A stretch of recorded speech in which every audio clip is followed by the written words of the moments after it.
Hello, dear student. What's up? Welcome back to online classes and have a pleasant morning to all of you. Now, I, Ajay Kumar, your English teacher, is going to complete the chapter number 5, The Happy Prince. We have read the three part in the previous three videos, and this is the final video of the Happy Prince chapter from New Moments book of class 9th NCERT English. So in the three part of the video we have seen how this Happy Prince has helped many needy people with the ruby, with the sapphires, with the gold leaf he was having on his whole body and on the sword with the help of swallow. Now today we will read the last part and we'll see how helpful Saul he was. So let's begin from page number 7. Then the snow came, and after the snow came the frost. The streets looked as if they were made of silver. Everybody went about in furs, and the little boys bore scarlet caps and skated on the ice. अब कहता है कि जब ठंड सच में वहाँ पे पड़ने लगा, जब स्नो आया. Snow means that is icy thing. जब बर्फ़बारी होने लगी तो उसके साथ में जो है फ्रॉस्ट भी आया. फ्रॉस्ट इज़ लाइक कपाने वाला ठंड जिसमें आप कांपते हो. तो बहुत ज़्यादा ठंड पड़ने लगा और पूरा जो गली जो था बिल्कुल एकदम सिल्वर जैसा लगने लगा, just because of white colour. जो कलर होता है बर्फ़ का वो वाइट होता है. इसके कारण से पूरा गली मानो ऐसा लग रहा था जैसे उसमें सिल्वर बिछा हुआ हो. सारे लोग जो है अपने घर में गर्म स्थान पे रहने लगे. जो बच्चे खेल रहे थे, छोटे छोटे बच्चे स्कारलेट कैप लगा करके और आइस के स्केटिंग कर रहे थे, इंजॉय कर रहे थे. The poor little swallow grew colder and colder, but he would not leave the prince. He loved him too well. He picked up crumbs outside the baker's door when the baker was not looking, and tried to keep himself warm by flapping his wings. लेकिन बेचारा, poor means बेचारा, the poor little swallow जो है, जो बेचारा swallow है, उसको धीरे धीरे ठंड ज़्यादा लगने लगा और बढ़ता गया. और वो हैप्पी प्रिंस को छोड़ना नहीं चाहता था, क्योंकि हैप्पी प्रिंस एक अच्छा व्यक्ति था, उसकी आत्मा बहुत अच्छी थी. तो swallow का भी जो है नेचर सेम ही था, इसलिए वो उसको छोड़ के जाना नहीं चाहता था. और साथ में जब उसको भूख लगती थी तो वो बेकर्स, वहाँ पे एक शॉप था, उस बेकर्स शॉप्स के पास में से वो कुछ क्रम मतलब फूड, भोजन, कुछ दाना जो है उठा करके खा लेता था जब बेकर वहाँ पे नहीं होता था या नहीं देख रहा होता था. तो इस तरीके से, और साथ में जो है अपने विंग्स को फ्लैप करके गर्मी पैदा करने की कोशिश करता था ताकि वो अपने बॉडी को गर्म रख सके. But at last he knew that he was going to die. He had just enough strength to fly up to the prince's shoulder once more. "Goodbye, dear prince," he murmured. "Will you let me kiss your hand?" लेकिन अंत में जब उसको ऐसा एहसास हुआ कि अब वह मरने वाला है, मरने जा रहा है, तो उसने अपने अंदर की पूरी ताकत इकट्ठा की और उड़ करके जो है प्रिंस के शोल्डर पे जाकर बैठ गया एक बार फिर से और उसको गुड बाय बोलने लगा. मरमड मतलब उसके कान में भुनभुनाना. और साथ में उसने परमिशन मांगा, क्या आप मुझे अपने हाथ को चूमने दोगे? "I am glad that you are going to Egypt at last, little swallow," said the prince. "You have stayed too long here, but you must kiss me on the lips, for I love you." तो जो happy Prince है वो बोलता है कि मुझे यह सुन के बहुत खुशी है कि आप अंत में अब इजिप्ट जा रहे हो लिटिल swallow, और आप मेरे साथ काफ़ी समय आपने यहाँ पे बिताया, तो इसके लिए जो मैं है आपको अपने होठों पे किस करने के लिए बोलूँगा, क्योंकि मैं आपसे बहुत प्यार करता हूँ, आपने मेरी बहुत मदद की. It is not to Egypt that I am going, said the swallow. I am going to the house of death. Death is the brother of sleep, is he not? And he kissed the happy prince on the lips and fell down dead as his at his feet. तो little swallow बोलता है कि नहीं, मैं Egypt नहीं जा रहा हूँ, क्योंकि मैं जो है कहीं दूसरी जगह जा रहा हूँ, वो मौत के घर में जा रहा हूँ, हाउस ऑफ डेथ, मृत्यु के द्वार पे जा रहा हूँ। और उसको ऐसा लगता है कि मृत्यु का द्वार जो है नींद का भाई है, स्लिप का ब्रदर है। क्या सच में ऐसा है या नहीं है, वो पूछता उससे। और उसके बाद जो है वो हैप्पी प्रिंस के लिप्स पे किस करता है और वहीं पे गिर जाता नीचे उसके पैरों के पास। दैट मीन्स वह डेड हो जाता है, मर जाता है। At that moment a curious crack sounded inside the statue as if something has broken. Something had broken. The fact is that the leaden heart had snapped right into in two. It certainly was a dreadfully hard frost. उसी क्षण जो है एक उत्सुक आवाज़ जो है happy Prince के अंदर में कुछ तेज क्रैकिंग साउंड आता है स्टैचू के अंदर में, और ऐसा लगता है जैसे कुछ टूटा हो। और अगर फैक्ट वाइज देखा जाए तो वो क्या टूटा था, उसका जो दिल है अंदर में, लेडन हार्ट जो था वो टूट गया था, दो हिस्सों में बट गया था। और ये काफ़ी दुख भरा था। ड्रेडफुली हार्ड फ्रॉस्ट मतलब ड्रेडफुली इज़ लाइक भय, एक जो भय बना रहता है ठंड के कारण।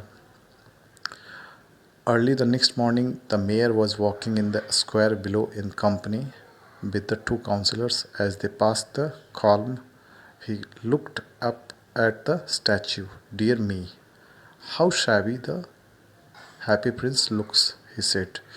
दूसरे दिन जो है सुबह में उस शहर का मेयर जो है अपने दो चेले चपाटों के साथ, those are the town councillors, जैसे हमारे यहाँ वार्ड काउंसिलर्स होते हैं वैसे ही टाउन काउंसिलर, उन उसके चापलूस कह लीजिए, उसके प्रतिनिधि कह लीजिए, वो मतलब उस शहर में घूम रहे थे।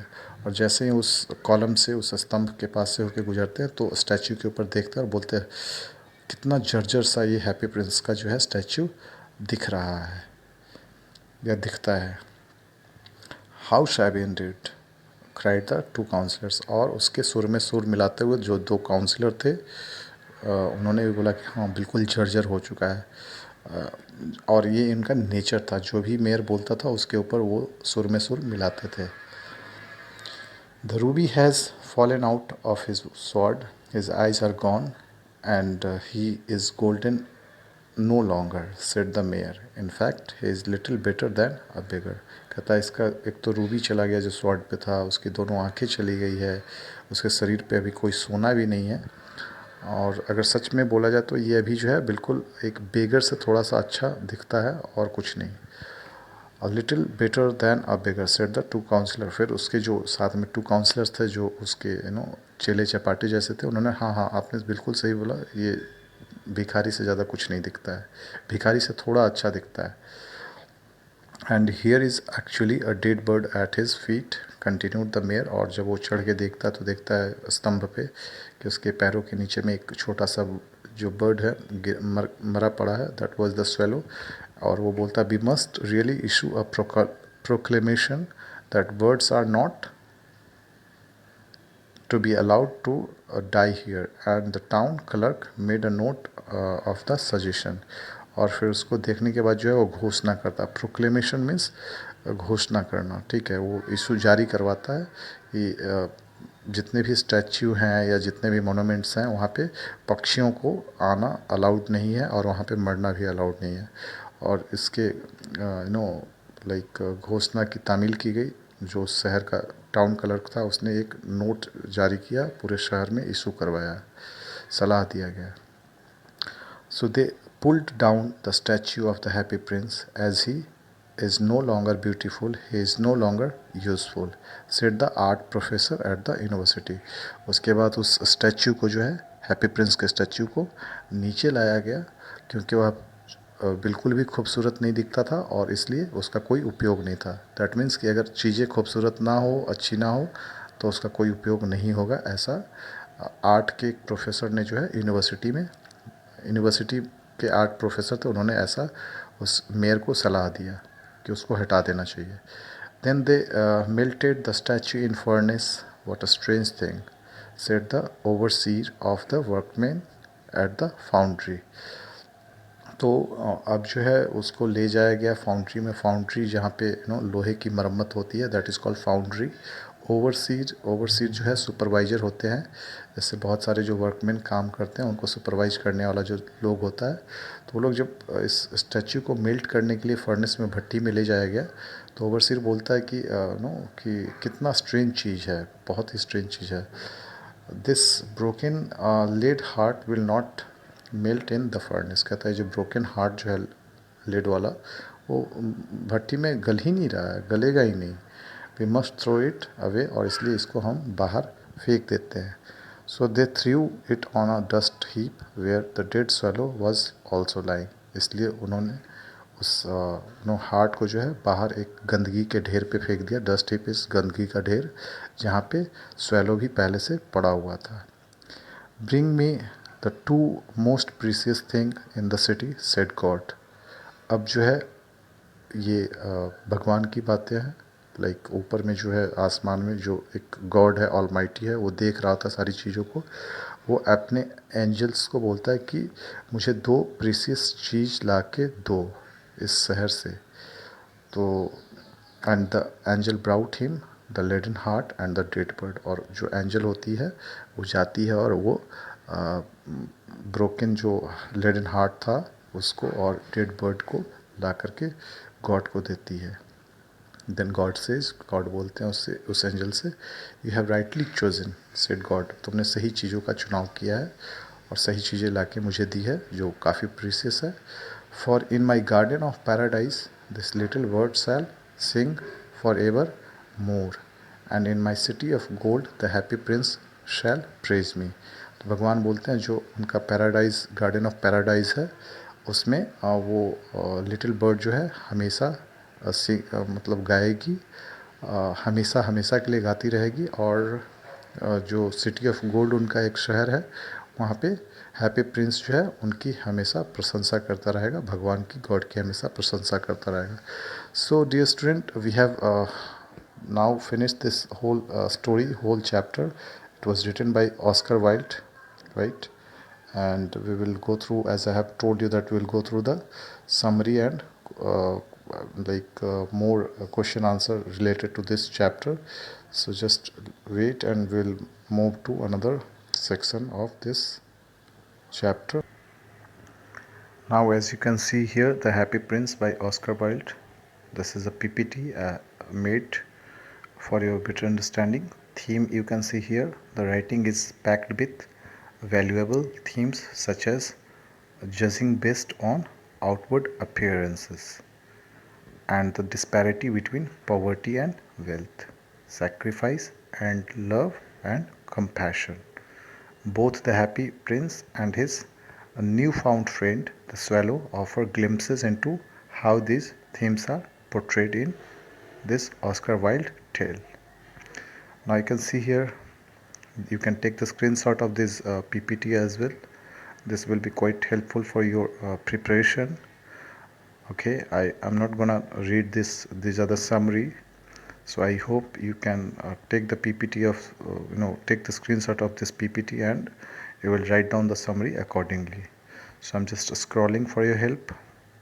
मैं स्क्रॉल कर दे रहा हूँ, आप इसका स्क्रीनशॉट लेकर के समरी लिख सकते हैं. I have read the theme.